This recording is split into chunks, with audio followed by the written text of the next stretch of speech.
नमस्कार दोस्तों, स्वागत है आपका स्टडी फॉर सिविल सर्विसेज में। फ्री वीडियो के लिए चैनल को तुरंत सब्सक्राइब कर लीजिए और नोटिफिकेशन को जरूर ऑन कर लेना। हमारा फ्री वाला टेलीग्राम ये वाला ग्रुप जरूर से जरूर ज्वाइन कर लीजिएगा। टेस्ट को ध्यान से अटेम्प्ट करिए और बताइए कितना स्कोर आपने किया है, कितने सही किए हैं टोटल क्वेश्चन में से। सभी लोग अपना अपना स्कोर जरूर कमेंट करिए। Hey friends, welcome to study for civil services. इस वीडियो में हम कवर करने वाले हैं यूपी पीसीएस प्री 2020 के लिए एनवायरनमेंट के टेस्ट को। ये एनवायरनमेंट का टेस्ट है बेसिकली, जो सिर्फ और सिर्फ हिंदी माध्यम में होगा और इसमें सभी इंपॉर्टेंट क्वेश्चंस को कवर करने की कोशिश की गई है। एंड इसको स्टार्ट करने से पहले मैं आपको बताना चाहूँगी कि आप हमारे चैनल का पेड ग्रुप ज्वाइन कर सकते हैं। इसको ज्वाइन करने के लिए आप इन गिवन नंबर्स पर कॉन्टैक्ट कर सारी इन्फॉर्मेशन ले सकते हैं। आप चाहें तो यूपीएससी या किसी भी स्टेट पीएससी के लिए इसको ज्वाइन कर सकते हैं। टेस्ट सीरीज या कंप्लीट स्टडी मटेरियल जिसको चाहें आप उसको ज्वाइन कर सकते हैं। और इसके साथ ही आप हमारा टेलीग्राम ग्रुप भी ज्वाइन कर सकते हैं। टेलीग्राम ग्रुप को ज्वाइन करने के लिए आपको टेलीग्राम ऐप इंस्टॉल करना होगा और सर्च करना होगा स्टडी फॉर सिविल सर्विसेज और इसको ज्वाइन कर लीजिएगा। इसको ज्वाइन करने से आपको चैनल से रिलेटेड सारे इंपॉर्टेंट इन्फॉर्मेशन, सारे वीडियो के अपडेट्स आसानी से मिल जाएंगे। तो बिना देर किए इसे ज्वाइन करिए। आइए हम स्टार्ट करते हैं अपने वीडियो के साथ। पहला क्वेश्चन है हमारा कि भारत का 27वां रामसर स्थल कहाँ स्थित है। देखिए, अभी हाल ही में 10 नए रामसर स्थल ऐड हुए हैं, जिससे संख्या हो गई है भारत के रामसर स्थलों की 37। लेकिन इन 10 से पूर्व 27 संख्या थी और जो 27वां ऐड हुआ था वो था सुंदरबन। ठीक है, वो कौन सा था? सुंदरबन, जो कहाँ पड़ता है? पश्चिम बंगाल में। इसलिए सही उत्तर हो जाएगा ऑप्शन नंबर ए। अगला प्रश्न है ब्लू फ्लैग प्रमाणीकरण किससे संबंधित है? तो ब्लू फ्लैग प्रमाणीकरण का संबंध है समुद्र तट से। ठीक है, आगे बढ़ते हैं। ईंधन संरक्षण के लिए सक्षम अभियान 2020 को किसने शुरू किया है? तो ये शुरू किया गया था पेट्रोलियम मंत्रालय के द्वारा। उत्तर बी सही होगा। अगला प्रश्न है कि हाल में एक देश है जिसने प्रवाल भित्ति के लिए हानिकारक सनस्क्रीन पर प्रतिबंध लगा दिया था। तो वो देश कौन सा है? ये देश है पलाऊ। उत्तर ए सही हो जाएगा। अगला प्रश्न है कि हमें इसमें सही कथन का चुनाव करना है। कहा गया है कि हर साल 11 दिसंबर को हम अंतर्राष्ट्रीय पर्वत दिवस मनाते हैं और इस दिवस की स्थापना संयुक्त राष्ट्र महासभा ने कब की थी? 2003 में एक प्रस्ताव पारित करके की थी। और इस वर्ष जो अंतर्राष्ट्रीय पर्वत दिवस है, इसकी थीम क्या थी? Mountains matter for youth. तो ये तीनों ही कथन बिल्कुल सही है। उत्तर हमारा सही हो जाएगा ऑप्शन नंबर ए। ठीक है, अगले प्रश्न की तरफ बढ़ते हैं। अगले प्रश्न में कहा गया है कूनो पालपुर वन्यजीव अभ्यारण्य ये कहाँ पर स्थित है? तो ये स्थित जहाँ पर है उस राज्य को हमें डायरेक्टली ऑप्शन में नहीं दिया गया है, हमें आप पहचानना है। तो अगर हम सोच लें कि कहाँ पर स्थित है, हमें पता है, तो ये स्थित है मध्य प्रदेश में। ठीक है, अब देख लेते हैं भारत के सबसे उत्तरी राज्य में। बिल्कुल भी नहीं, मध्य प्रदेश उत्तरी राज्य नहीं है, ना ही सबसे पूर्वी राज्य है। सोयाबीन का सबसे बड़ा उत्पादक भारतीय राज्य, तो ये बिल्कुल सही है क्योंकि मध्य प्रदेश भारत में सबसे बड़ा सोयाबीन का उत्पादक है। अगला प्रश्न है सही कथन का चुनाव करना है। कहा गया है 5 दिसंबर को विश्व मृदा दिवस के रूप में मनाया जाता है और इसे खाद्य व कृषि संगठन द्वारा मनाया जाता है। इस वर्ष इसकी क्या थीम थी? मृदा प्रदूषण रोको।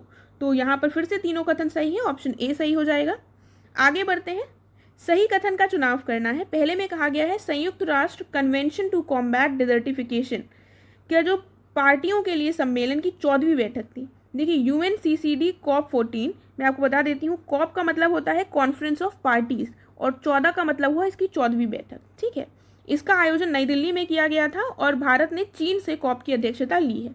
उसके बाद दूसरे कथन में कहा गया है कि यह पर्यावरण और विकास को स्थायी भूमि प्रबंधन से जोड़ने वाला एकमात्र कानूनी रूप से बाध्यकारी अंतर्राष्ट्रीय समझौता है और यह रियो सम्मेलन के एजेंडा 21 की सीधी सिफारिश से उपजा एकमात्र सम्मेलन है। तो चौथा स्टेटमेंट भी देख लेते हैं। 2016 को अंतर्राष्ट्रीय वर्ष का रेगिस्तान और मरुस्थलीकरण के रूप में घोषित किया गया है। तो यहाँ पर जो प्रथम 3 कथन है 1, 2, 3 ये बिल्कुल सही है।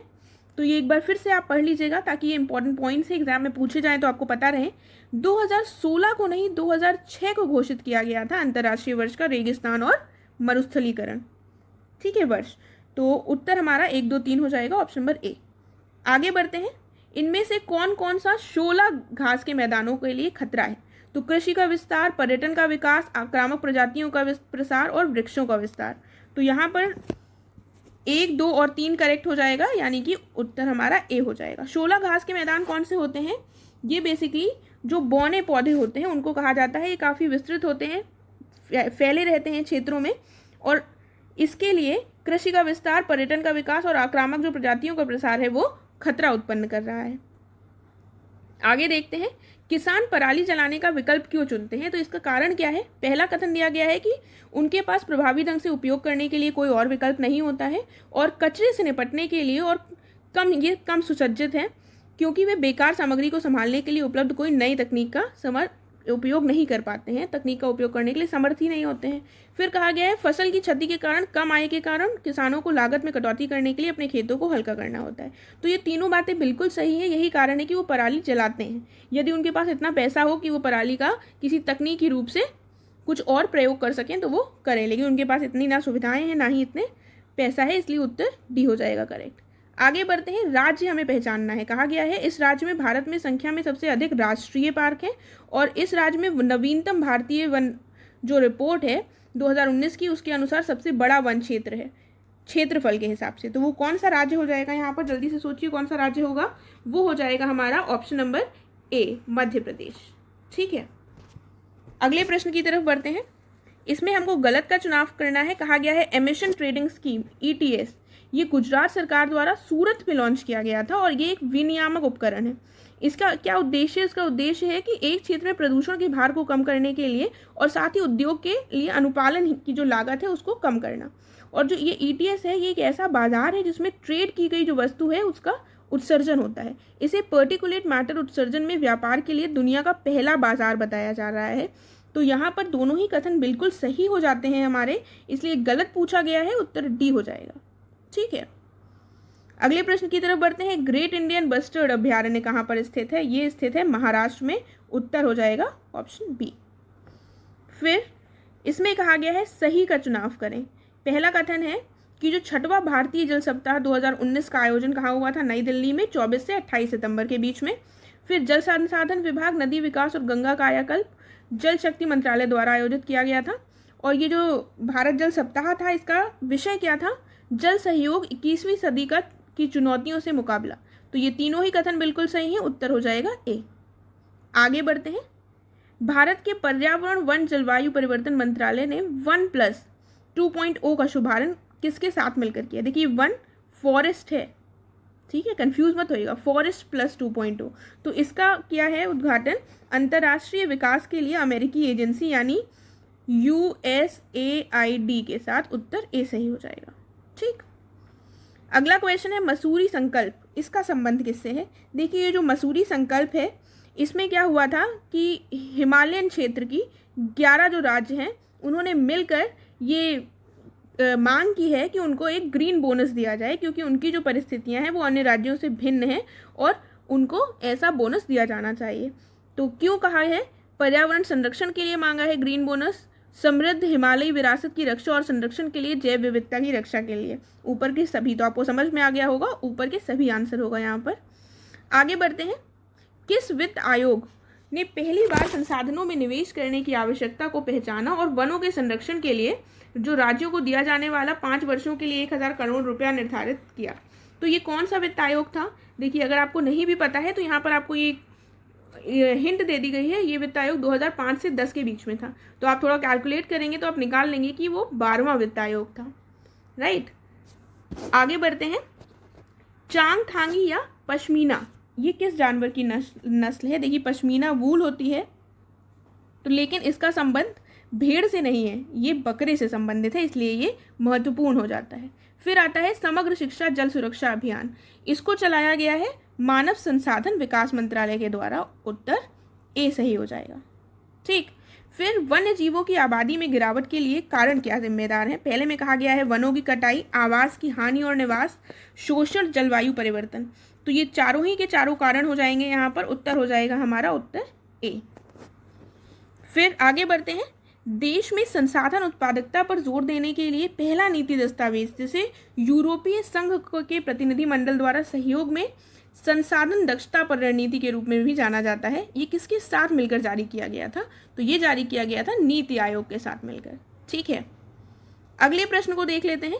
19 अगस्त 2019 को पर्यावरण एनजीओ कौन सा है? ग्रीन पीस, इसके द्वारा आंकड़े जारी किए गए और इसमें बताया गया है कि देश दुनिया में मानव जनित सल्फर डाइऑक्साइड का सबसे बड़ा उत्सर्जक कौन है? ये इंपॉर्टेंट क्वेश्चन है, ये 1 साल हो गया है इसको, लेकिन ये इंपॉर्टेंट हो जाता है क्योंकि इसका आंसर इंडिया है, भारत, ठीक है, उत्तर ए हो जाएगा करेक्ट।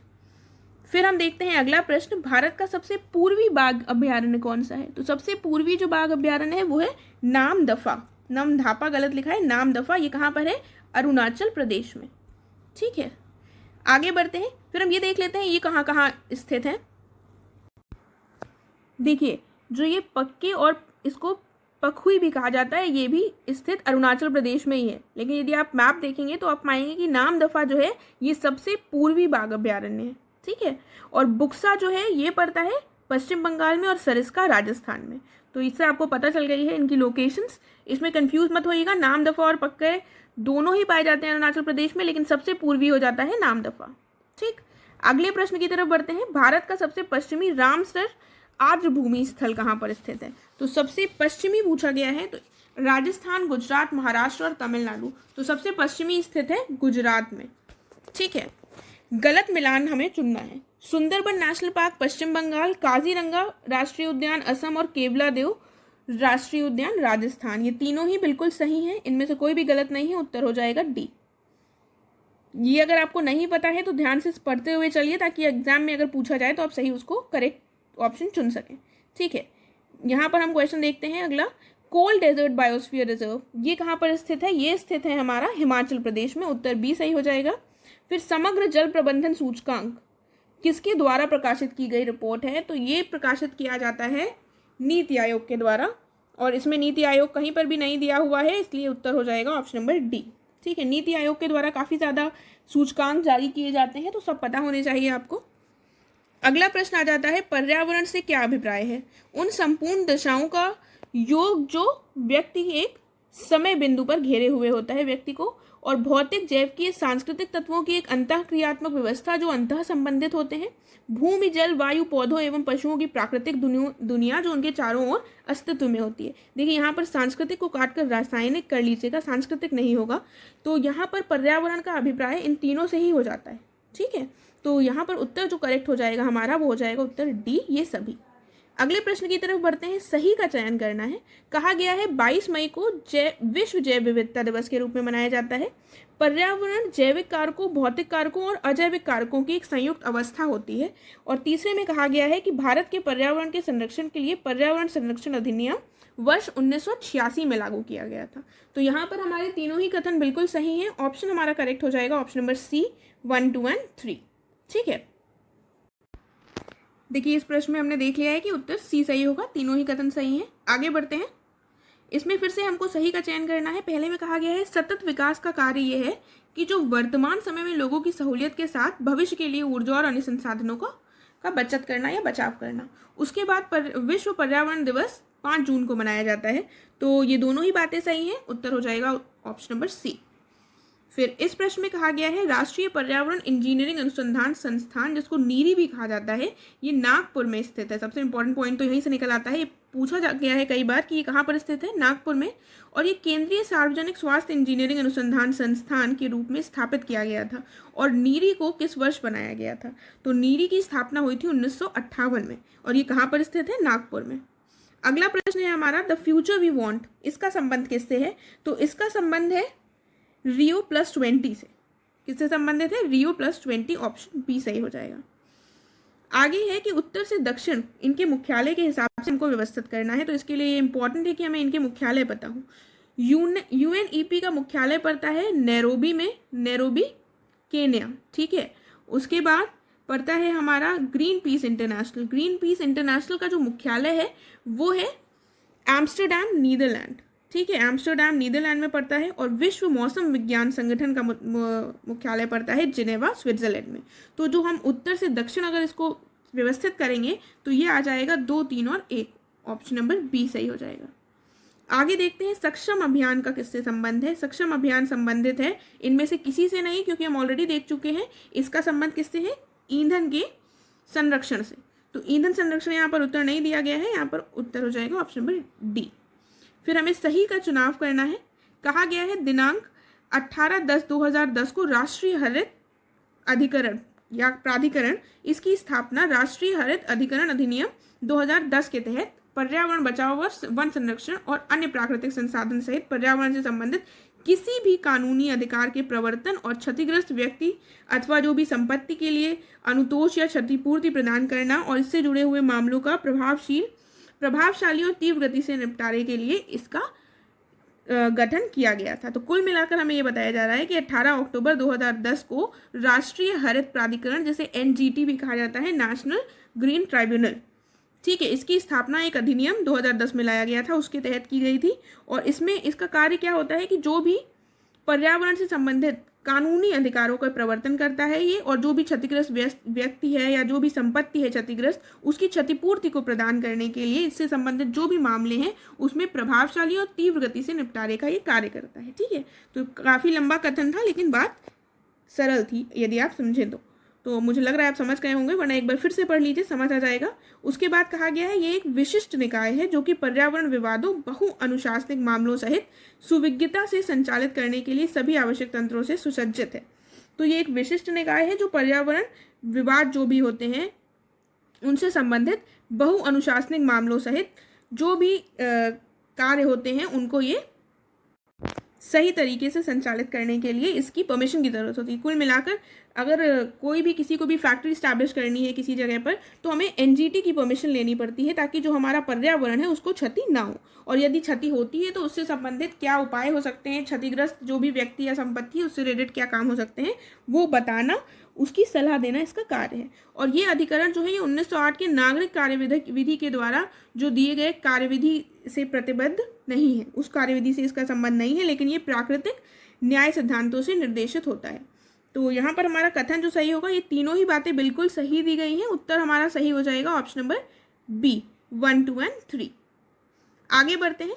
अब हमको बताना है निम्नलिखित में सबसे बड़ा राज्य कौन सा है। तो सबसे बड़ा कौन सा है जिसमें सबसे बड़े मैंग्रोव कवर पाया जाता है, या दूसरा सबसे बड़ा वन कवर यानी क्षेत्रवार वाला राज्य, या तीसरा सबसे बड़ा वन कवर वाला राज्य जो प्रतिशत के हिसाब से, और सबसे बड़े पेड़ कवर वाला राज्य। तो यहाँ पर जो सबसे बड़ा राज्य होगा वो हो जाएगा हमारा ऑप्शन नंबर डी, महाराष्ट्र। ठीक है, बाकी राष्ट्र कौन कौन से हैं देख लेते हैं। सबसे बड़े मैंग्रोव कवर वाला राष्ट्र हो जाएगा पश्चिम बंगाल। ठीक है, दूसरा सबसे बड़ा वन कवर वाला राज्य कौन सा हो जाएगा, अरुणाचल प्रदेश। और तीसरा सबसे बड़ा वन कवर वाला राज्य प्रतिशत के हिसाब से ये हो जाएगा मेघालय। ठीक है, तो इससे आपको 4 पॉइंट्स आपके कवर हो गए जो काफ़ी महत्वपूर्ण है। अगले प्रश्न की तरफ बढ़ते हैं। रियो घोषणा पत्र में कितने सिद्धांत शामिल हैं। तो इसमें शामिल है 27 सिद्धांत, और ऑप्शंस में ये नहीं है इसलिए इसका आंसर डी हो जाएगा। आगे दिया गया है कि संयुक्त राष्ट्र महासभा द्वारा किस वर्ष को रेगिस्तान और मरुस्थलीकरण का अंतर्राष्ट्रीय वर्ष घोषित किया गया था। तो ये हमने ऑलरेडी किया हुआ है, इस प्रश्न को स्टार्टिंग में ये हुआ था 2006। ठीक है, अगला क्वेश्चन है, कालक्रम में हमें व्यवस्थित करना है। बाघ परियोजना, Rio+10, क्योटो प्रोटोकॉल का अपनाया जाना और क्योटो प्रोटोकॉल का लागू होना। तो इनके वर्ष देख लेते हैं। बाघ परियोजना 1973 में आई थी, और Rio+10 2002 का है। ठीक है, क्योटो प्रोटोकॉल अपनाया गया था 11 दिसंबर 1997 को। ठीक है, और क्योटो प्रोटोकॉल लागू हुआ था 16 फरवरी 2005 को। तो इस हिसाब से जो हमारा सही बैठ रहा है वो हो जाएगा 1, 3, 2, 4, यानी कि ऑप्शन हमारा करेक्ट हो जाएगा बी। ठीक है, इनके ईयर्स याद रखिएगा। आगे बढ़ते हैं अगले प्रश्न की तरफ। सही हमें चुनाव करना है। पहला कहा गया है जो एजेंडा 21 है ये एक व्यापक कार्य योजना है। इसका संबंध जो पर्यावरण और विकास के संबंध में भविष्य की योजना देता है, इसका संबंध इससे है। और एजेंडा गरीबी, ये जो एजेंडा है ये गरीबी, स्वास्थ्य, खपत, पर्यटन, प्राकृतिक संसाधन उपयोग, वित्तीय संस्थानों, मानव बस्तियों और तकनीकी जैसे मुद्दों पर जोर देता है। उसके बाद कहा गया है तीसरे कथन में कि इसमें पर्यावरण और विकास से जो भी संबंधित ऊर्जा, जलवायु, अन्य व्यापक श्रेणी इसमें शामिल होती हैं। फिर कहा गया है ये एक बाध्यकारी दस्तावेज नहीं है। तो ये चारों के चारों कथन बिल्कुल सही हैं, ये एक बाध्यकारी दस्तावेज नहीं है। उत्तर हो जाएगा ऑप्शन नंबर सी। आगे बढ़ते हैं। कोरोना वायरस ये पहली बार वुहान, चीन से कब रिपोर्ट किया गया था।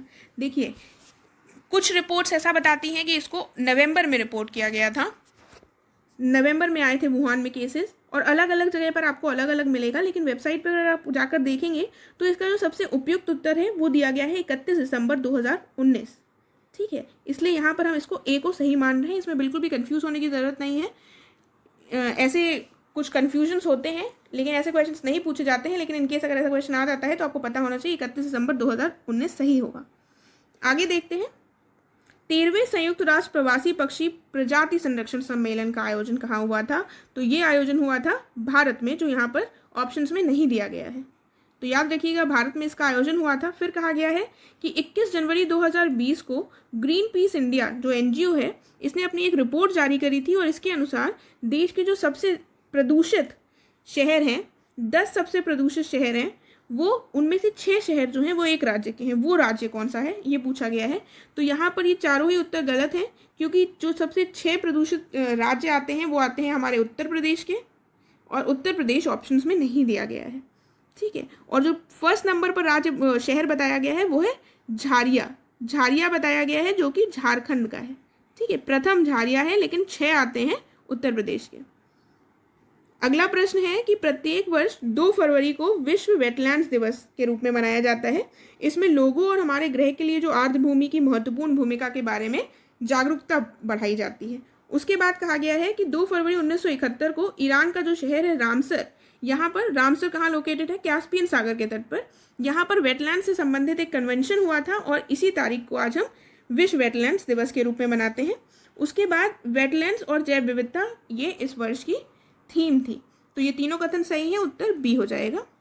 आगे देखते हैं, इसमें कहा गया है 7 जनवरी 2020 को अंतर्राष्ट्रीय मौसम विज्ञान संगठन ने 2019 के लिए स्टेट ऑफ क्लाइमेट रिपोर्ट जारी की है। ठीक है, और इसके मुताबिक 2019 में जलवायु परिवर्तन के कारण भारत में लगभग 1659 लोगों की मौत हुई है। और इस रिपोर्ट में किस वर्ष को 1901 के बाद सबसे गर्म वर्ष बताया गया है? तो 1901 के बाद जो सबसे गर्म वर्ष बताया गया है वो बताया गया है 2019। ठीक है, और अगर आप ऑप्शंस देखें तो ये नहीं है, इसलिए उत्तर हो जाएगा ऑप्शन नंबर डी। आगे देखते हैं, अब हमें इसमें गलत का चुनाव करना है। पहले कहा गया है एक्ट नाउ जलवायु परिवर्तन पर व्यक्तिगत कार्रवाई के लिए एक संयुक्त राष्ट्र का वैश्विक आह्वान है। उसके बाद कहा गया है कि जलवायु परिवर्तन के लिए जागरूकता, महत्वाकांक्षा और कार्रवाई बढ़ाने और पेरिस समझौते के कार्यान्वयन में तेजी लाने के लिए लाने का एक महत्वपूर्ण हिस्सा है। ठीक है, और ये अभियान जो है संयुक्त राष्ट्र के समन्वित प्रयास के लिए जलवायु परिवर्तन के लिए ये जागरूकता, महत्वाकांक्षा, कार्रवाई बढ़ाने और पेरिस समझौते के कार्यान्वयन में तेजी लाने के लिए लाया गया है। उसके बाद कहा गया ये मुख्य रूप से एक ऑनलाइन और सोशल मीडिया अभियान है, जो मुख्य रूप से खपत पैटर्न के समायोजित करके व्यक्तिगत जो कार्य हैं उनको कार्यों को शिक्षित और प्रोत्साहित करना चाहता है। और इसके तहत आर्टिफिशियल इंटेलिजेंस से व्यवहार परिवर्तन को बढ़ावा देने के लिए भी कदम उठाए जाने की बात की जा रही है। तो यहाँ पर हमारे ये चारों के चारों कथन सही है, कोई भी गलत नहीं होगा, इसलिए उत्तर जो यहाँ पर हमारा सही होगा वो हो जाएगा उत्तर डी, कोई भी नहीं। ठीक है, अगला प्रश्न है फ्राइडे फॉर फ्यूचर आंदोलन कब शुरू किया गया? ये आंदोलन बेसिकली जो स्वीडन की वो है ग्रेटा थुनबर्ग, पर्यावरणविद 16 वर्षीय ग्रेटा थुनबर्ग, इन्होंने शुरू किया था अगस्त 2018 में। ठीक है, और इसके द्वारा क्या करने का प्रयास किया जा रहा है कि पर्यावरण से संबंधित लोगों को जागरूक किया जा रहा है। जलवायु जो संकट पड़ रहा है हमारे सामने, उसमें कार्यवाही में कमी है, उससे संबंधित ये आंदोलन चलाया जा रहा है ग्रेटा थनबर्ग के द्वारा, इसलिए यहाँ पर उत्तर हो जाएगा ऑप्शन नंबर डी। अगला प्रश्न है क्लाइमेट एम्बिशन अलायंस किस वर्ष तक नेट जीरो के लक्ष्य को प्राप्त करने के लिए नेशनल डिटरमाइंड कंट्रीब्यूशन पर फोकस कर रहा है? तो क्लाइमेट एम्बिशन अलायंस जो है ये बेसिकली 73 देशों का एक ग्रुप है। ये इसका नेतृत्व करता कौन सा देश है? ये है चिली। ठीक है, चिली इसका नेतृत्व करता देश है। तो इसका जो नेट ज़ीरो का लक्ष्य प्राप्त करना है ये 2050 तक प्राप्त करना है। ठीक है, और इसको हमने देख लिया ये 73 देशों का है और इसमें COP25 के अंतर्गत इसका गठन किया गया था क्लाइमेट एम्बिशन अलायंस का। ठीक, आगे देखते हैं। सही का चुनाव करना है। 11 दिसंबर को अंतर्राष्ट्रीय पर्वत दिवस के रूप में मनाया जाता है और संयुक्त राष्ट्र महासभा ने 2003 में प्रस्ताव पारित करके इसको स्थापित किया था। और फिर कहा गया है इसकी theme mountains matter for youth है। तो यहाँ पर ये तीनों कथन सही हो जाएंगे, ऑप्शन बी सही हो जाएगा, इसको हम कवर कर चुके हैं। फिर आता है कि 5 दिसंबर को विश्व मृदा दिवस मनाया जाता है और ये खाद्य व कृषि संगठन द्वारा मनाया जाता है। इस वर्ष इसकी थीम क्या थी? मृदा प्रदूषण रोको। और संयुक्त राष्ट्र के अनुसार विश्व की कुल जो 1/3 मृदा है उसका क्षरण हो चुका है। तो यहाँ पर ये चारों ही कथन हमारे बिल्कुल सही हैं, ऑप्शन हो जाएगा डी। आगे देख लेते हैं। इसमें कहा गया है हमारे जो समुद्र तट हैं उनको स्वच्छ बनाने और तटीय पारिस्थितिकी तंत्रों के महत्व के बारे में नागरिकों के बीच में जागरूकता पैदा करने के लिए किस मंत्रालय द्वारा 11 से 17 नवंबर 2019 से स्वच्छ निर्मल तट अभियान के तहत 12 चिन्हित समुद्र तटों से में व्यापक स्वच्छता से जागरूकता अभियान चलाया गया था। तो ये कौन सा मंत्रालय था? ये था हमारा पर्यावरण मंत्रालय, उत्तर बी। फिर हमको सही का चुनाव करना है। कहा गया है कि जो बागानी होती है ये एक प्रकार की व्यावसायिक खेती होती है जिसमें चाय, कॉफ़ी, गन्ना, काजू, रबड़, केला, कपास की एकल फसलें उगाई जाती हैं और इसमें बड़ी मात्रा में श्रम और पूंजी की ज़रूरत पड़ती है। ये जो भी दुनिया के उष्णकटिबंधीय क्षेत्र होते हैं वहाँ पर प्रमुख वृक्षारोपण पाए जाते हैं। इसके जैसे एग्जाम्पल्स दिए गए हैं, कुछ उदाहरण हैं। मलेशिया में रबड़, ब्राज़ील में कॉफ़ी और भारत श्रीलंका में चाय। ठीक है, तो यहाँ पर ये तीनों बातें बिल्कुल सही हैं, उत्तर ए हो जाएगा। अगला देख लेते हैं। सही का चुनाव करना है। कहा गया है प्रकाश प्रवेश और पौधों के वितरण के आधार पर जलीय पारिस्थितिकी तंत्र को प्रकाशीय और अप्रकाशीय क्षेत्र के रूप में विभाजित किया जाता है। ठीक है, और प्रकाशीय क्षेत्र जलीय पारिस्थितिकी तंत्र की ऊपरी परत है जिसमें प्रकाश प्रवेश करता है और जिसके भीतर प्रकाश संश्लेषक जो गतिविधियां हैं वो सीमित होती हैं। प्रकाश संश्लेषण और श्वसन दोनों गतिविधियां होती हैं। और जो अप्रकाशीय क्षेत्र है ये जलीय पारिस्थितिकी तंत्र की निचली परत है। यहाँ पर प्रकाश प्रवेश और पौधों की वृद्धि जो है वो प्रतिबंधित होती है। तो यहाँ पर भी ये दोनों ही बातें बिल्कुल सही हैं, ये तीनों ही बिल्कुल सही हैं। चौथा एक और स्टेटमेंट दिया हुआ है उसको भी देख लेते हैं। इसमें कहा गया है अप्रकाशीय जो क्षेत्र है ये झील के नीचे के लिटोरल और फोनोटिक जोन के नीचे स्थित है। ठीक है, और जहाँ प्रकाश संश्लेषण के लिए प्रकाश का स्तर जो है वो बहुत कम है और श्वसन जो है सभी गहराई पर होता है। इसीलिए अप्रकाशीय क्षेत्र ऑक्सीजन की खपत का क्षेत्र होता है, लेकिन यहाँ पर प्रकाश संश्लेषण नहीं होता है। लेकिन ऑक्सीजन तो चाहिए ही होता है जो हमारे जलीय पशु पक्षी होते हैं। इस गहरे धुंधले क्षेत्र को विपुल क्षेत्र के रूप में भी जाना जाता है। तो ये कथन भी बिल्कुल सही हो जाता है, हमारा उत्तर हो जाएगा ऑप्शन नंबर सी। तो इससे इस क्वेश्चन से आपको काफ़ी ज़्यादा कंटेंट पता चल गया होगा, शायद आपको पता भी हो। नहीं पता है तो उसको ध्यान से देख लीजिए। प्रकाशीय क्षेत्र जो होता है यहाँ पर प्रकाश संश्लेषण भी होता है, यहाँ पर प्रकाश प्रवेश करता है और दोनों गतिविधियाँ श्वसन भी होता है। लेकिन जो अप्रकाशीय क्षेत्र होता है इसमें प्रकाश जो होता है, प्रकाश का प्रवेश वो थोड़ा प्रतिबंधित होता है, इसलिए पौधों की जो वृद्धि है वो भी प्रतिबंधित होती है। लेकिन यहाँ पर श्वसन की प्रक्रिया होती है, प्रकाश संश्लेषण की प्रक्रिया नहीं होती है। राइट, तो उत्तर हमारा यहाँ पर सी सही हो गया है। फिर हमें गलत का चुनाव करना है। पहले में कहा गया है अफ्रीका और जो विकासशील देश हैं देशों में विदेशों से जो आयात किए जाने वाले जहरीले कचरे के जमा होने की खोज के बाद एक सार्वजनिक आक्रोश पैदा हो गया था, जिसके जवाब में बेसल कन्वेंशन को लाया गया था। और 22 मार्च 1989 को बेसल स्विट्जरलैंड में ये प्लेनिपोटेंटियरियाज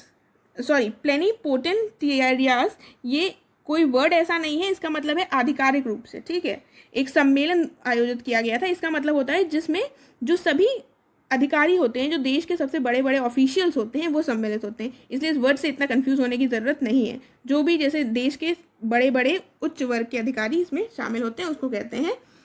ठीक है, तो ये 22 मार्च 1989 को बेसल स्विट्जरलैंड में एक सम्मेलन के द्वारा अपनाया गया था। फिर तीसरे स्टेटमेंट में कहा गया है इसका उद्देश्य खतरनाक कचरे के सीमा पार आवागमन को प्रतिबंधित करना था।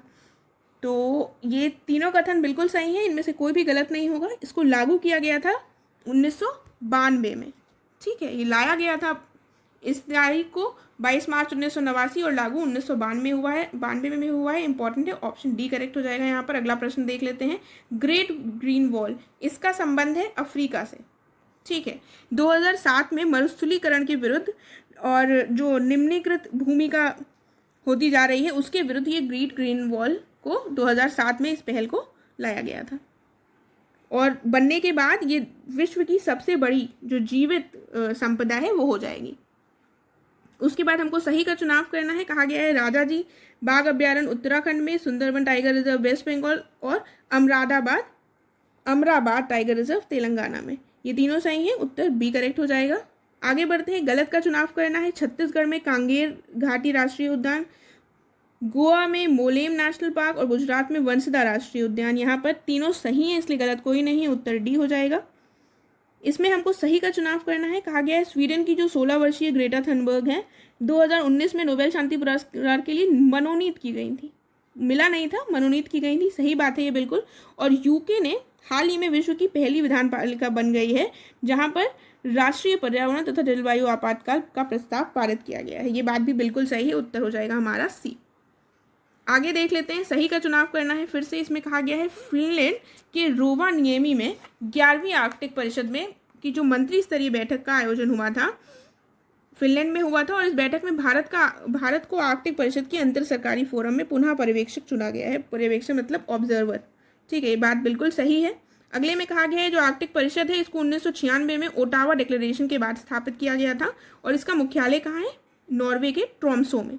और आर्कटिक परिषद में सदस्य कौन से हैं, देखिए आपको सदस्य नहीं भी लर्न है तो आप आर्कटिक ओशियन का देखिए मैप में कहाँ है और उसके आसपास जितने भी कंट्रीज हैं वो इसके सदस्य हैं। देखिए आप एक बार चेक करिए और थोड़ा मैप याद करने की कोशिश कीजिए। रूस, Sweden, Finland, Iceland, Norway, Denmark, Canada और अमेरिका, ये सभी इसके सदस्य हैं। यहाँ पर ये तीनों कथन सही है, ऑप्शन हो जाएगा बी। आगे देख लेते हैं, ऑक्सोकुल ग्लेशियर ये कहाँ पर स्थित है, ये काफ़ी ज़्यादा न्यूज़ में था। ऑक्सोकुल ग्लेशियर स्थित है आइसलैंड में। इसके बारे में आपको बता देती हूँ, ये दुनिया का पहला ऐसा ग्लेशियर है जिसको मृत घोषित किया जा चुका है। ये 700 वर्ष की आयु में 2014 में ये मृत घोषित हो गया था और हाल ही में इसका आधिकारिक रूप से अंतिम संस्कार मनाया गया था जिसमें आइसलैंड के लोग एकत्रित हुए थे। ठीक है, ये बिल्कुल खत्म हो चुका है ग्लेशियर, इसीलिए ये इंपॉर्टेंट है, आइसलैंड में पाया जाता है। फिर हमको सही का चुनाव करना है। कथन देख लेते हैं। पहले में कहा गया है ब्राजील के राष्ट्रीय अंतरिक्ष अनुसंधान केंद्र के अनुसार सितंबर 2019 तक ब्राजील के जो अमेज़न वर्षा वन है उनमें आग लगने की 74,155 घटनाएं सामने आई हैं और सैटेलाइट डेटा के अनुसार 2018 की तुलना में ये जो इस वर्ष आग लगी थी इसमें इसकी घटनाओं में 84% की वृद्धि हुई है। ठीक है, और अमेज़न जो है ये विश्व में सबसे बड़ा उष्णकटिबंधीय वन है और ये 9 देशों में, कहाँ कहाँ, Brazil, Bolivia, Colombia, Ecuador, French Guinea, Guyana, Peru, Suriname और वेनेजुएला में 5 मिलियन वर्ग किलोमीटर से अधिक के क्षेत्रफल में फैला हुआ है। तो यहाँ पर ये दोनों कथन सही हैं। इसमें जो इंपॉर्टेंट पॉइंट लर्न करने वाला है ये हमें पता होना चाहिए कहाँ कहाँ कितने क्षेत्रफल में फैला हुआ है और विश्व का सबसे बड़ा उष्णकटिबंधीय वन है और 84% वृद्धि हुई थी आग लगने से ऐसी घटनाओं में। ठीक है, तो ये दोनों पॉइंट्स इंपॉर्टेंट हैं। आगे देखते हैं अगला प्रश्न। इसमें कहा गया है अंतर्राष्ट्रीय ओजोन संरक्षण दिवस, जिसे विश्व ओजोन दिवस भी कहा जाता है, ये कब मनाया जाता है, 16 सितंबर को। और इस वर्ष जो 2019 में इस अंतर्राष्ट्रीय ओजोन संरक्षण दिवस की थीम क्या थी, keep cool and carry on the Montreal protocol. और तीसरे कथन में कहा गया है इस दिवस की घोषणा संयुक्त राष्ट्र महासभा द्वारा 19 दिसंबर 1994 में की गई थी और 1987 में मॉन्ट्रियल प्रोटोकॉल पर हस्ताक्षर किए गए थे इसी दिन। तो यहाँ पर हम देख लेते हैं जो हमारा सही कथन है, सही का चुनाव करना है, वो पहला और तीसरा है। ये जो थीम दी गई है ये वर्ष 2018 की थीम दी गई है और हमसे प्रश्न में बात की गई है 2019 की थीम की। तो जो 2019 की थीम है वो है 32 ईयर्स एंड हीलिंग। ठीक है, क्या है, 32 ईयर्स एंड हीलिंग। और जो 2020 की थीम है ये थीम है ozone for life, 35 years of ozone layer protection. तो हमारे लिए जो इम्पोर्टेंट है वो 2019 और 20 की है, ये इम्पोर्टेंट नहीं है। यहाँ पर हमारा करेक्ट उत्तर हो जाएगा ऑप्शन नंबर डी, 1 और 3। ठीक है, ऑप्शन डी करेक्ट हो जाएगा। अगला प्रश्न देख लेते हैं। 2019 संयुक्त राष्ट्र जलवायु कार्यवाही शिखर सम्मेलन, इसका आयोजन किया गया था न्यूयॉर्क में। ठीक है, न्यूयॉर्क में इसका आयोजन किया गया था। फिर सही का चुनाव करना है। इस प्रश्न में कहा गया है गंगा नदी डॉल्फिन जो है ये विश्व की ताज़े पानी की 4 डॉल्फिन प्रजातियों में से एक है और इसका वैज्ञानिक नाम बताया गया है, वैज्ञानिक नाम है प्लाटानिस्टा गैंगेटिका। ठीक है, वैज्ञानिक नाम इतना इंपॉर्टेंट नहीं है, नहीं पूछा जाता है। उसके बाद कहा गया है जो गंगा नदी डॉल्फिन है ये मुख्य रूप से गंगा और ब्रह्मपुत्र नदियों और भारत, बांग्लादेश और नेपाल में उनकी सहायक नदियों में पाई जाती है। उसके बाद कहा गया है जो सिंधु नदी की डॉल्फिन है वो अब केवल पाकिस्तान में सिंधु नदी के मुख्य चैनल में ही पाई जाती है और कहीं नहीं पाई जाती। फिर कहा गया है गंगा नदी की डॉल्फिन को भारत सरकार ने अपने राष्ट्रीय जलीय जानवर के रूप में मान्यता दी है, ये हमें पता है ये बात। और ये भारतीय शहर गुवाहाटी का आधिकारिक पशु भी है। और सिंधु नदी की डॉल्फिन को पाकिस्तान का राष्ट्रीय स्तनधारी के रूप में मान्यता दी गई है। चौथा कथन है कि गैंगेटिक रिवर डॉल्फिन भारत का राष्ट्रीय जलीय पशु है और ये लगभग अंधी होती है। ये काफ़ी इंपॉर्टेंट पॉइंट है। ये लगभग अंधी होती है, ये अपने शिकार को अल्ट्रासोनिक ध्वनि से ढूंढती है और ये मार्ग ढूंढने, भोजन खतरे से बचने के लिए इत्यादि सभी गतिविधियों के लिए अल्ट्रासोनिक ध्वनि का उपयोग करती है। तो आप समझ गए होंगे कि ये चारों के चारों कथन हमारे बिल्कुल सही हैं। उत्तर हमारा सही हो जाएगा ऑप्शन नंबर सी, राइट। इसमें हमको फिर से देखना है सही कथन कौन सा है। पहला कहा गया है कि अंतर्राष्ट्रीय उष्णकटिबंधीय इमारती लकड़ी संगठन यानी कि ITTO ये एक अंतर सरकारी संगठन है जो उष्णकटिबंधीय जंगलों के स्थायी प्रबंधन और संरक्षण को बढ़ावा देता है और ये लगातार प्रतिबंध और कानूनी रूप से कटे हुए जंगलों से उष्णकटिबंधीय लकड़ी में अंतर्राष्ट्रीय व्यापार के विस्तार और विविधीकरण से संबंधित है। उसके बाद दूसरे कथन में कहा गया है कि कार्बन मोनोऑक्साइड जो है ये एक गंधहीन और रंगहीन गैस है। फिर कहा गया है कि कार्बन मोनोऑक्साइड को किसी भी समय आप कार या ट्रक, छोटे इंजन, स्टोव, लालटेन, grill, fire plate, gas range या भट्टियों में ईंधन जलाते हैं, ठीक है। और उसके बाद कहा गया है कि CO यानी कार्बन मोनोऑक्साइड की जो विषाक्तता है इसके सबसे आम लक्षण क्या है? सर दर्द, चक्कर आना, कमजोरी, पेट खराब होना, उल्टी, सीने में दर्द और भ्रम। तो कार्बन मोनोऑक्साइड काफ़ी ज़्यादा विषैली गैस होती है, गंधहीन भी होती है, रंगहीन भी होती है और ये कब इसका उत्पादन कब होता है, उत्पन्न कब होती है? ये होती है कार और गैस के इंजन से, स्टोव से, लालटेन से, इन सब से ये मिलती है, ठीक है। तो यहाँ पर हमारे ये दोनों ही कथन सही हैं, ऑप्शन ए सही हो जाएगा। अगले प्रश्न की तरफ बढ़ते हैं। इसमें हमको फिर से सही का चुनाव करना है। इसमें कहा गया है जल जीवन मिशन। जल जीवन मिशन जो हाल ही में लॉन्च किया गया है, इसका लक्ष्य है कि प्रत्येक घर में 55 लीटर प्रति व्यक्ति प्रतिदिन की दर से हमें जो जल है वो उपलब्ध कराना है, घरेलू नल के माध्यम से जल को उपलब्ध कराना है। देखिए थोड़ी हिंदी को थोड़ा टफ बनाने के लिए ये सब स्टेटमेंट्स लिखे गए हैं, वर्ड्स लिखे गए हैं, तो इसमें कंफ्यूज मत होइए। इसका बस ये मतलब है कि इसका उद्देश्य है कि 55 लीटर प्रति व्यक्ति प्रतिदिन के हिसाब से घरेलू नल कलेक्शन में जल को उपलब्ध कराना है। उसके बाद दूसरा जो कथन है उसमें कहा गया है कि मूल रूप से संयुक्त राष्ट्र के सतत विकास लक्ष्यों के साथ पाइप्ड पेयजल की आपूर्ति का प्रावधान 2030 तक लक्ष्य को प्राप्त करने का प्रस्ताव था, लेकिन अब जल जीवन मिशन के तहत क्या हो गया है, 2024 तक लक्ष्य प्राप्त करने की योजना बनाई गई है। वर्तमान में केवल 18.33% ग्रामीण घरों में ही पानी का कनेक्शन है।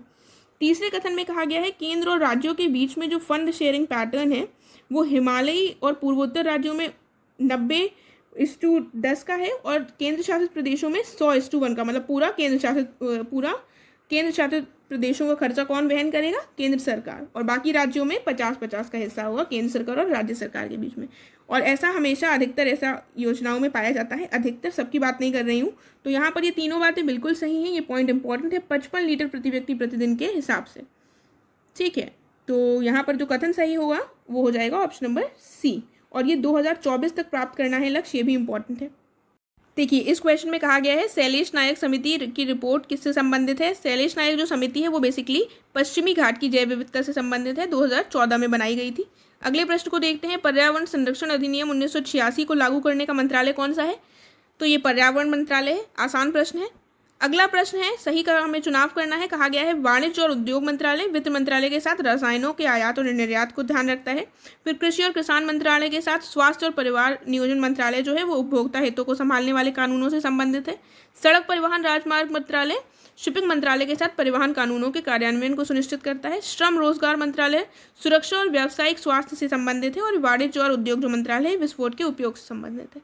यहाँ पर ये चारों ही कथन बिल्कुल सही है, उत्तर हमारा डी सही हो जाएगा, ठीक है। इसको एक बार पढ़ लीजिएगा, इसमें ऐसा कुछ भी कठिन नहीं है। अगला प्रश्न है एम हरियाली मोबाइल ऐप से रिलेटेड। तो इसको किसने लॉन्च किया है? इसको लॉन्च किया गया है आवास और शहरी मामलों के मंत्रालय के द्वारा, ये इंपॉर्टेंट है, एम हरियाली ऐप। फिर अगला प्रश्न है, हमको सही कथन का चुनाव करना है। कहा गया है कि जो भोपाल गैस त्रासदी थी इसके 35 साल बीत चुके हैं और ये मिथाइल आइसोसाइनेट से हुई थी, हमें पता है, ये काफ़ी बार पूछा भी जाता है, इंपॉर्टेंट पॉइंट हो जाता है। और कहा गया है फिर भी आज भी भारत में इसको प्रतिबंध नहीं लगाया गया है भारत में। तो कुल मिलाकर इसमें कहा जा रहा है कि भोपाल गैस त्रासदी को 35 वर्ष हो चुके हैं 1985 के बाद से, और इसमें 3500 से अधिक लोग भी मारे गए थे। उसके बाद भी भारत में मिथाइल आइसोसाइनेट को प्रतिबंधित नहीं किया गया है। उसके बाद कहा गया है कि अगस्त 2018 में केंद्र सरकार ने कार्बोरिल 7 पर अनिच्छा से प्रतिबंध लगा दिया था। ये कीटनाशक है, यूनियन कार्बाइड संयंत्र भोपाल में निर्माण इसका होता है। उसके बाद कहा गया है कि प्लास्टिक का एक रूप पॉलीयूरेथेन भी है, बनाने के लिए मिथाइल आइसोसेनेट अभी भी देश में कानूनी रूप से उपयोग किया जाता है। ठीक है, तो यहाँ पर हमें कुछ पॉइंट सबसे पहले तो पता चल गए हैं कि भोपाल गैस त्रासदी 1985 में हुई थी, मिथाइल आइसोसाइनेट की वजह से हुई थी, और कार्बोरल 7 एक कीटनाशक है जिसको देश में प्रतिबंध जिस पर लगाया गया है। और उसके बाद कहा गया है पॉलीयूरेथेन भी एक प्लास्टिक बनाने का उपयोग, एक प्लास्टिक है एक तरह का जिसमें मिथाइल आइसोसाइनेट का उपयोग होता है। तो ये सारे पॉइंट्स हमें पता चल गए हैं इससे रिलेटेड, क्योंकि ये तीनों ही कथन बिल्कुल सही है। उत्तर जो होगा वो हमारा हो जाएगा ऑप्शन नंबर बी। ठीक है, देखिए आजकल यूपीपीसीएस में स्टेटमेंट्स वाले क्वेश्चन बहुत ज़्यादा आ रहे हैं, इसीलिए हमने उनको कवर करने की कोशिश की है। थोड़ा सा बोरिंग हो जाता है लंबे स्टेटमेंट्स को पढ़ना, लेकिन हमें इसकी आदत डालनी पड़ेगी क्योंकि एग्जाम में हमें ऐसे ही क्वेश्चंस मिल रहे हैं, राइट। फिर हम देखते हैं भारत में माइक साइट, ये किससे संबंधित है? माइक साइट का संबंध है हाथी से। माइक का फुल फॉर्म क्या है? Monitoring of illegal killing of elephants. यदि आपको फुल फॉर्म पता होगा तो आप समझ जाएंगे इसका संबंध हाथी से। इसको साइट्स के द्वारा प्रारंभ किया गया है। साइट्स क्या है? Convention on international trade in endangered species of wild fauna and flora. ठीक है, और ये 2003 में साउथ एशिया में इसको, जो दक्षिण एशिया है उसमें इसका प्रारंभ किया गया था। अगला प्रश्न देख लेते हैं, किस शहर को भारत की बाघ राजधानी के रूप में जाना जाता है? तो वो शहर है हमारा Nagpur.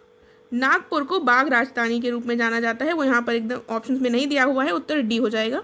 Green climate fund GCF ये क्या है? पहला कथन दिया हुआ है कि भारत में वनीकरण के लिए पर्यावरण, वन और जलवायु परिवर्तन मंत्रालय द्वारा वित्तीय तंत्र है। G20 राष्ट्रों के साथ काम करते हुए दुनिया के प्रमुख देशों के बीच सहयोग, और एशियन इंफ्रास्ट्रक्चर इन्वेस्टमेंट बैंक की मदद से एशिया में स्थायी कृषि प्रथाओं का समर्थन करने की पहल। उसके बाद कहा गया है जलवायु परिवर्तन को कम करने हेतु विकासशील देशों के लिए विकसित देशों द्वारा UNFCCC के तहत वित्तीय तंत्र। तो जो ग्रीन क्लाइमेट फंड है वो हो जाएगा जलवायु परिवर्तन को कम करने के लिए जो विकासशील देश हैं उनको विकसित देशों द्वारा एक वित्तीय तंत्र है। ठीक है, UNFCCC के तहत आता है ये, इसलिए उत्तर डी करेक्ट हो जाएगा। अगला देख लेते हैं, अगले प्रश्न को देखते हैं। इसमें कहा गया है ग्लोबल वार्मिंग में जो गैसें योगदान करती हैं उनको हमें उनका सही क्रम बताना है। तो कौन सी गैसें हैं इनको हमें व्यवस्थित करना है क्रम के अनुसार। कार्बन डाइऑक्साइड जो है वो लगभग 60% का योगदान करती है, मीथेन 20% का करती है, क्लोरोफ्लोरोकार्बन जो है ये 14% का करता है, और नाइट्रोजन ऑक्साइड लगभग 6% का। तो इस हिसाब से हमारा जो सही क्रम होगा वो हो जाएगा 1, 2, 3 और 4। उत्तर ए सही हो जाएगा। फिर कहा गया है कुल्हा, बुंदिस, बांधारास, खंडीन्स, ये इनका संबंध किससे है? ये सारी जल संचयन के तरीके हैं। ठीक है, आगे बढ़ते हैं। सस्ती स्वास्थ्य सेवाएं, ये सेवाएं प्रदान करने की जो प्राथमिक जिम्मेदारी है वो किसकी होती है? राज्य, केंद्र या स्थानीय सरकार की, या दोनों की, केंद्र और राज्य की। तो ये होती है राज्य सरकार की। ठीक है, अगला प्रश्न है पोषण योजना। पोषण योजना का संबंध किससे है? इसका संबंध है महिला और बाल विकास मंत्रालय से। अगला प्रश्न है दक्षिण से उत्तर की ओर हमको इनको व्यवस्थित करना है, तो हमें पहले पता होना चाहिए कि ये लोकेटेड कहाँ पर है। तो पहला दिया हुआ है अस्तमुदी वेटलैंड, इसका जो जगह है वो हो जाता है हमारा तमिलनाडु।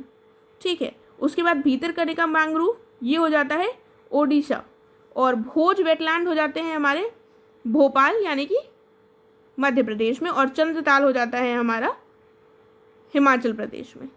ठीक है, तो दक्षिण से उत्तर की ओर यदि हम व्यवस्थित करें तो सबसे नीचे तो हमारा आ जाएगा अस्तमुडी, ये हमें क्लियर है। लेकिन उसके बाद हम देखेंगे फिर आता है हमारा भीतरकनिका उड़ीसा वाला।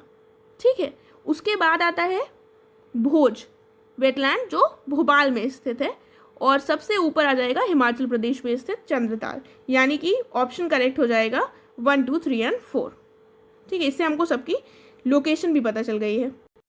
देखिए इस क्वेश्चन में अष्टमुडी जो वेटलैंड है ये तमिलनाडु में नहीं केरल में है। ठीक है, तो इसमें थोड़ा करेक्शन कर लीजिएगा, ये केरल में है, ये उड़ीसा में है, ये मध्य प्रदेश भोपाल में है, और ये हिमाचल प्रदेश में है। तो ये ध्यान रखिएगा ये केरल में है। ठीक है, तो इसका उत्तर हमने देख लिया है, ऑप्शन बी हो गया है 1, 2, 3, 4। अगले प्रश्न की तरफ बढ़ते हैं। हाल ही में मैंने आपको शुरुआत में ही बताया था कि नए रामसर साइट जोड़े गए हैं जो 10 हैं।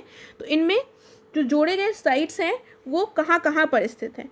महाराष्ट्र, उत्तर प्रदेश, पंजाब, या ऊपर के सभी। तो ये 10 के 10 ये तीनों राज्यों में स्थित है। हम देख लेते हैं कौन कौन सा है।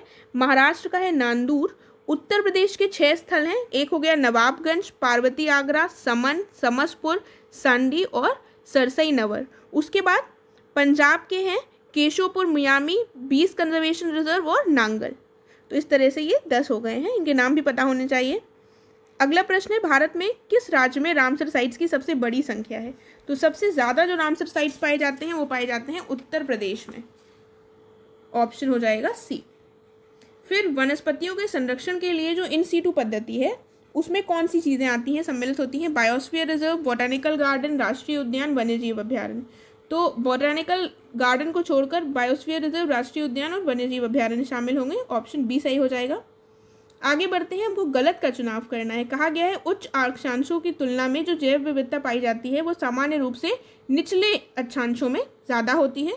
पर्वत प्रवणता के साथ जैव विविधता सामान्य रूप से उच्च ऊंचाई की तुलना में जो नीची जगह होती है पर्वत में वहाँ ज़्यादा पाई जाती है।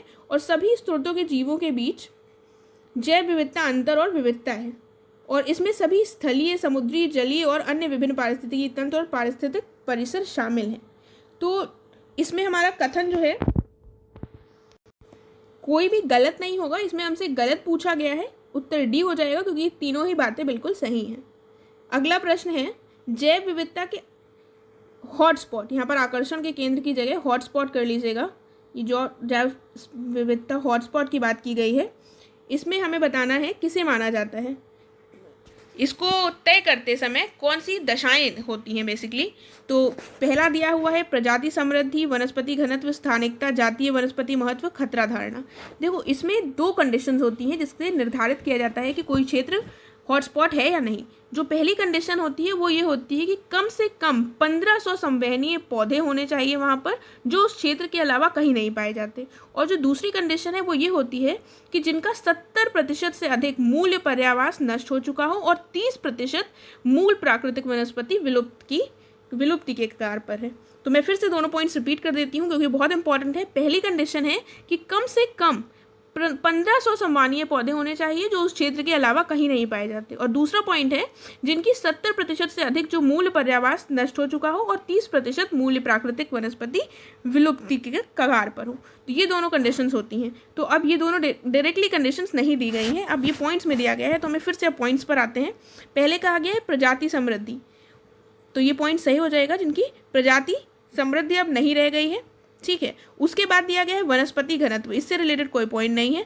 उसके बाद स्थानिकता, ये बिल्कुल सही पॉइंट हो जाएगा, आ जाएगा उसके अंतर्गत। फिर हम देखते हैं जातीय वनस्पति महत्व, ये पॉइंट नहीं है। खतरा धारणा ये पॉइंट है, इसलिए यहाँ पर जो हमारा करेक्ट ऑप्शन हो जाएगा 1, 3 और 5। ठीक है, तो अगर आपको ये दोनों पॉइंट्स लर्न हो गए तो आप उससे कुछ इसको निकाल सकते हैं। अगले प्रश्न की तरफ बढ़ते हैं।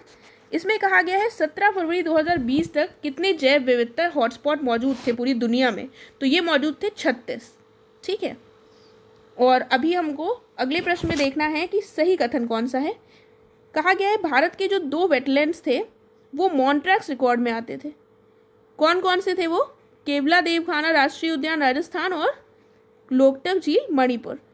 ठीक है, और चिल्का झील उड़ीसा को इस रिकॉर्ड में रखा गया था लेकिन बाद में इसको हटा दिया गया। देखिए मॉन्ट्रैक्स रिकॉर्ड क्या होता है? वेटलैंड्स की ये वो रिकॉर्ड, वो सूची है जिसके तहत उन वेटलैंड्स को शामिल किया जाता है जिनका जो पारिस्थितिकी तंत्र है उसमें परिवर्तन हो रहा है या होने की संभावना है। और ये परिवर्तन तकनीकी जो विकास है उसके कारण हो सकता है या प्रदूषण वगैरह के कारण हो सकता है। तो भारत में यदि हम देखें तो 2 वेटलैंड्स हैं, केवला देवखाना देव राष्ट्रीय उद्यान जो है राजस्थान का और लोकटक झील मणिपुर की, इन दोनों को ही इसमें शामिल किया गया है मॉन्ट्रैक्स रिकॉर्ड में। बिल्कुल सही बात है। चिल्का झील उड़ीसा को इसको भी पहले शामिल किया गया था लेकिन बाद में इसको हटा दिया गया है, ये बात भी बिल्कुल सही है। सही उत्तर हो जाएगा ऑप्शन नंबर ए। ठीक है, तो ये इंपॉर्टेंट था क्वेश्चन। अगला क्वेश्चन देख लेते हैं। इसमें बात की गई है रेड डेटा बुक की। ये किससे संबंधित है? प्रकृति और प्राकृतिक संसाधनों के संरक्षण के लिए अंतर्राष्ट्रीय संघ से, संयुक्त राष्ट्र पर्यावरण कार्यक्रम या world wide fund for nature से, या वन्य जीव और वनस्पति के लुप्त प्राय प्रजातियों के अंतर्राष्ट्रीय व्यापार पर सम्मेलन से, जिसको साइट्स भी कहा जाता है। तो यहाँ पर जो हमारा करेक्ट उत्तर होगा वो हो जाएगा उत्तर ए। प्रकृति और प्राकृतिक संसाधनों के संरक्षण के लिए अंतर्राष्ट्रीय संघ से संबंधित है रेड डेटा बुक। फिर अगला प्रश्न है कि स्थानीय लोगों को बायोमास को इकट्ठा करने और उपयोग करने की अनुमति होती है। ठीक है, तो किस में होती है? ये बताना है हमको बायोस्फीयर रिजर्व में, राष्ट्रीय उद्यान में, रामसर कन्वेंशन के तहत घोषित आर्द्र भूमि में या वन्यजीव अभ्यारण्य में। तो हमें किस में होती है? बायोस्फीयर रिजर्व में होती है, रामसर कन्वेंशन के तहत राष्ट्र घोषित जो आर्द्र भूमि होती है और वन्यजीव अभ्यारण्य में होती है, यानी ऑप्शन सी करेक्ट हो जाएगा 1, 3 और 4। अगला प्रश्न है फोटोकेमिकल स्मॉग इनमें से किनमें से धूप की उपस्थिति में प्रतिक्रिया का एक परिणाम है? तो पहला कहा गया है nitrogen dioxide, oxygen, ozone, oxygen और पेरोक्सी एसिटाइल नाइट्रेट। तो यहाँ पर हमारा 1, 2 और 4 सही हो जाएगा, ऑप्शन बी सही है। ठीक है, अगला प्रश्न है कि इनमें से कौन सा निकाय वैधानिक निकाय है? भारतीय पशु कल्याण बोर्ड, राष्ट्रीय बाघ संरक्षण प्राधिकरण और राष्ट्रीय गंगा नदी बेसिन प्राधिकरण। वैधानिक निकाय मतलब क्या हुआ? जिसका निर्माण किसी विधि के द्वारा, किसी कानून के द्वारा किया गया है। तो उत्तर हमारा सही हो जाएगा 1 और 2, भारतीय पशु कल्याण बोर्ड और राष्ट्रीय बाघ संरक्षण प्राधिकरण। अगला प्रश्न आता है हमारा और इसमें हमको सही का चुनाव करना है। पहले कहा गया है बायोडीजल का उत्पादन वनस्पति तेल और वसा के साथ एक प्रक्रिया में किया जाता है जिसे ट्रांसस्टेरिफिकेशन का कहते हैं, और जैव गैस जो है ये प्राकृतिक रूप से कार्बनिक अपशिष्ट के अपघटन या अवायवीय पाचन से उत्पन्न होती है। फिर कहा गया है बायोइथेनॉल, यह एक एल्कोहल है जो पौधों और घास के कार्बोहाइड्रेट और फसलों के सेल्यूलोसिक सामग्री के किण्वन से उत्पन्न होता है। तो यहाँ पर भी ये तीनों कथन बिल्कुल सही है, ऑप्शन ए करेक्ट हो जाएगा। आगे बढ़ते हैं, इसमें बात की गई है हमें गलत कथन का चुनाव करना है। पहला जो कथन है वो कहा गया है पहली पीढ़ी के जो जैव ईंधन है ये जैव ईंधन के लिए खाद्य पदार्थ का उपयोग करते हैं, उदाहरण एथेनॉल बनाने के लिए गेहूं और चीनी का प्रयोग। और जो दूसरी पीढ़ी के जैव ईंधन है ये गैर खाद्य फसलों और जो फीड स्टॉक है उसका उपयोग करते हैं, उदाहरण दिया गया है लकड़ी, घास, जैविक कचरा का। और जो तीसरी पीढ़ी के जैव ईंधन है इसमें विशेष रूप से इंजीनियर की गई एल्गी का उपयोग होता है जिनके बायोमास का उपयोग जैव ईंधन में परिवर्तित करने के लिए किया जाता है। तो यहाँ पर ये बातें बिल्कुल सही हैं, तीनों के तीनों कथन सही हैं। उत्तर हमारा करेक्ट हो जाएगा ऑप्शन नंबर डी, इनमें से कोई भी नहीं। फिर आता है भारत की एनडीसी। एनडीसी मतलब नेशनल डिटरमाइंड कंट्रीब्यूशन में निम्नलिखित में से किसे शामिल किया गया है? पहला कथन दिया गया है कि 2005 और 2030 के बीच इसकी उत्सर्जन तीव्रता 33 से 35% कम करना है। फिर गैर जीवाश्म ईंधन आधारित ऊर्जा संसाधनों से इसकी जो संचयी विद्युत शक्ति का 40% प्राप्त करें 2030 तक। फिर कहा गया है 2030 तक महत्वपूर्ण वनीकरण प्रयासों के माध्यम से 2.5 से 3 बिलियन टन कार्बन डाइऑक्साइड के बराबर अतिरिक्त क्षमता बनाकर कार्बन सिंक को बढ़ाएं। तो यहाँ पर हमारे ये तीनों ही शामिल हैं इसमें, इसलिए कथन सही हो जाएगा ऑप्शन नंबर ए 1, 2 और 3। इस प्रश्न में कहा गया है कि वो कौन सा दशक है जिसको रेगिस्तान और मरुस्थलीकरण से लड़ाई के लिए संयुक्त राष्ट्र दशक घोषित किया गया है? तो वो है 2010 से 2020। अगला प्रश्न है भारत का पहला बायोस्फीयर रिजर्व ये कहाँ पर स्थित है?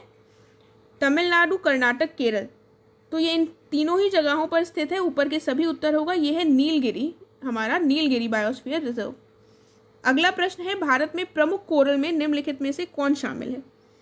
तो लक्षद्वीप, अंडमान निकोबार द्वीप समूह, मन्नार की खाड़ी, कच्छ की खाड़ी, कर्नाटक में नेत्रानी द्वीप और महाराष्ट्र में मालवान, ये सभी शामिल हैं। उत्तर हमारा 1, 2, 3, 4, 5, 6 हो जाएगा।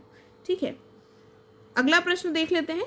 शोला वन भारत के निम्नलिखित में से किस राज्य में पाए जाते हैं? तो ये बेसिकली दक्षिण भारत में पाए जाते हैं। तो दक्षिण भारत में पाए जाते हैं तो कौन सा आंसर सही होगा यहाँ पर? मध्य प्रदेश, कर्नाटक, केरल और तमिलनाडु। तो यहाँ पर 2, 3, 4 हो जाएगा, ऑप्शन बी सही। अगला प्रश्न है हमको सही कथन का चुनाव करना है। पहले में कहा गया है केंद्र सरकार ने 2002 में जैव विविधता अधिनियम बनाया और 2004 में जैव विविधता नियम अधिसूचित किए। इस अधिनियम का कार्यान्वयन राष्ट्र, राज्य और स्थानीय स्तर पर 3 स्तरीय संस्थाओं द्वारा होता है और राष्ट्रीय जैव विविधता प्राधिकरण की स्थापना अक्टूबर 2003 में चेन्नई में की गई थी। इसका लक्ष्य क्या है कि जन भागीदारी के माध्यम से भारत की समृद्ध जैव विविधता के सतत इस्तेमाल को सुनिश्चित करना। तो यहाँ पर हमारे ये दोनों कथन सही हैं, उत्तर हमारा सही हो जाएगा ए। ठीक है, तो राष्ट्रीय जैव विविधता प्राधिकरण की स्थापना कब हुई थी? अक्टूबर 2003 में, वो भी चेन्नई में। ठीक है, इस तरह से आपको पॉइंट्स याद रखने हैं। और पहला कहा गया है केंद्र सरकार ने 2002 में जैव विविधता अधिनियम बनाया था और इसको लागू कब किया गया था? 2004 में। ठीक है, और ये कार्यान्वयन राष्ट्र, राज्य और स्थानीय स्तर पर तीनों के द्वारा, यानी 3 स्तरीय संस्थानों के द्वारा होगा। ठीक है, तो अगले प्रश्न की तरफ बढ़ते हैं। गृह मानक किससे संबंधित है। गृह का फुल फॉर्म क्या है ये देख लेते हैं। ये है green rating for integrated habitat assessment. देखिए ये इंग्लिश में ही मैं बता रही हूँ क्योंकि ऐसी चीज़ें कई बार इंग्लिश में ही लिख कर आ जाएंगी। Green rating for integrated habitat assessment, तो इसका संबंध मानक का किससे हुआ, पर्यावरण मानक है ये, ठीक है। इसकी हिंदी है एकीकृत आवास मूल्यांकन के लिए ग्रीन रेटिंग, ठीक है। तो इंग्लिश भी आ जाती है, हिंदी भी आ जाती है, दोनों ही पता होने चाहिए आपको। लास्ट प्रश्न पे आते हैं हम। उत्तर से दक्षिण तक विश्व धरोहर स्थलों को हमें व्यवस्थित करना है। Valley of national flowers national park, ये कहाँ पर स्थित है, उत्तराखंड में स्थित है ये। ग्रेट हिमालयन नेशनल पार्क स्थित है हिमाचल प्रदेश में, और सुंदरबन नेशनल पार्क स्थित है पश्चिम बंगाल में। तो अब आप इसको व्यवस्थित कर लेंगे, सही उत्तर हो जाएगा 2, 1, 3। इसके साथ हमारा ये वीडियो कंप्लीट हुआ। अगर आपको अच्छा लगा है तो प्लीज़ इसको लाइक, शेयर एंड चैनल को ज़रूर सब्सक्राइब कीजिएगा। Thank you so much.